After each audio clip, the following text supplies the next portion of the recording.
ऐसा सम्राट जो अपनी कठोरता के लिए जाना जाता था, पर बाद में वही सम्राट शांति और करुणा का प्रतीक बन गया। ये कहानी है सम्राट अशोक की, कलिंग युद्ध से लेकर बौद्ध धर्म तक के उस अद्भुत परिवर्तन की जिसने भारत ही नहीं पूरी दुनिया का इतिहास बदल दिया। अशोक का आरंभिक जीवन। सम्राट अशोक मौर्य वंश के शासक बिंदुसार के पुत्र थे। बचपन से ही अशोक में साहस, बुद्धि और कठोरता तीनों साफ दिखते थे। कहते हैं अशोक अपने भाइयों से ज्यादा निर्भय और निर्णायक थे, इसीलिए राजनीति में उनका उदय तेज था। राजगद्दी तक पहुंचने के लिए उन्होंने कठोर फैसले लिए और धीरे धीरे वो चांद अशोक से क्रूर अशोक के रूप में पहचाने जाने लगे। कलिंग युद्ध, एक खून से भरा अध्याय।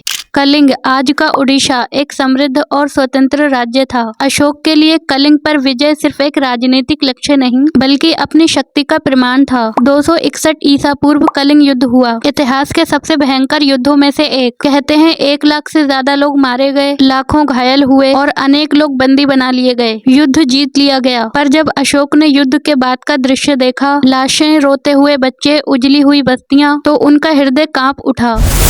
अशोक का हृदय परिवर्तन। यहीं से शुरू होता है इतिहास का सबसे बड़ा परिवर्तन। अशोक ने महसूस किया ये विजय नहीं, ये विनाश है। उन्होंने पहली बार समझा कि तलवार से मिलने वाली शक्ति सिर्फ डर पैदा करती है, पर धर्म से मिलने वाली शक्ति हृदय जीत लेती है। अशोक ने युद्ध छोड़ने का संकल्प लिया और वहीं से उन्होंने अपनाया बौद्ध धर्म। करुणा, अहिंसा, दया और शांति, ये बन गए उनके जीवन के नए स्तंभ।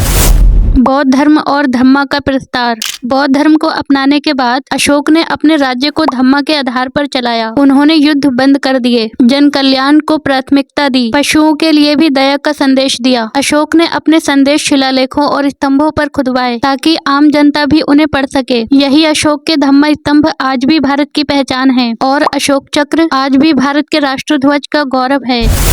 अशोक का विश्व विरासत। अशोक ने बौद्ध धर्म को सिर्फ भारत तक सीमित नहीं रखा, उनके बेटे महेंद्र और बेटी संघमित्रा बौद्ध धर्म को श्रीलंका तक ले गए। धीरे धीरे ये धर्म एशिया के कई देशों में फैला और अशोक बन गए शांति के विश्वदूत।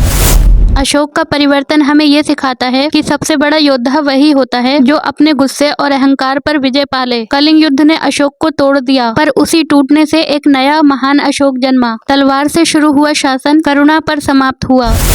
अगर आपको इतिहास की ऐसी गहरी और मोटिवेट करने वाली कहानियां पसंद हैं, तो वीडियो को लाइक करें, शेयर करें और इतिहास काल को सब्सक्राइब करना ना भूलें। धन्यवाद।